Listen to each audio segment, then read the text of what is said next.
ए hello केम छो dear students पहला chapter धोरण 10 में प्रथम परीक्षा माटेना आईएमपी दाखला कया आवो हूँ तमने देखाडू। डियर स्टूडेंट्स तमारा माटे छे एक उदाहरण 4 खास करी लेवानुं। आ आपने एग्जाम नी अंदर पूछाई शके छे। स्वाध्याय 1.1 मांथी कया प्रश्नो करवाना तो के स्वाध्याय 1.1 मांथी बीजो प्रश्न तमारे खास करवानो। एना तणे 3 दाखला आईएमपी तमने 2 अथवा 3 मार्क्स नी अंदर पूछाशे। तीजा प्रश्न नी अंदर पहेलो दाखलो करो अने त्रीजो दाखलो करो। चौथो दाखलो मोस्ट आईएमपी तमने पूछाशे ने पूछाशे ज ते।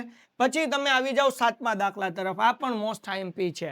आपणे वात करीए स्वाध्याय 1.1 नी। हवे वात करीए स्वाध्याय 1.2 नी। ए करीए ए पहेला रूट 2 असमय संख्या छे। आ पण खास करी नाखजो। प्रमेय 1.3 तरीके आपणे आपेल छे। आ एग्जाम नी अंदर आपणे पूछाय छे बराबर ने। अने आ दाखलो आपणे 2 मार्क्स नो पूछाशे। पछी आपणे आवी जईए स्वाध्याय 1.2 तरफ। आमां कया आईएमपी दाखला छे तो के भाई रूट 5 रूट 2 रूट 5 रूट 7 बराबर आ कर नाखवानुं। खास रूट 3 एक वखत करी लेजो। गमे एक दाखलो आवडी गयो बीजा बधे दाखला आवडी जशे। आमांथी कोई पण एक दाखलो हशे। पछी आपणे वात करीए तो तीजो प्रश्न तीजा प्रश्ननो तमे जोवो तो त्रीजो दाखलो अने बीजो प्रश्न आटलुं तमे करी लेशो એટલે પહેલા ચેપ્ટરમાંથી પૂરેપૂરા તમારે માર્ક્સ આવી જશે। ઘટે તો જિંદગી ઘટે બાકી માર્ક્સ ન ઘટે। આવા જ વિડીયો જોવા માટે ફોલો કરો, ચેનલ સબસ્ક્રાઇબ કરો અને વિડીયો લાઈક કરો। મિત્રોમાં શેર કરવાનું ભૂલવાનું નહીં। ટાટા।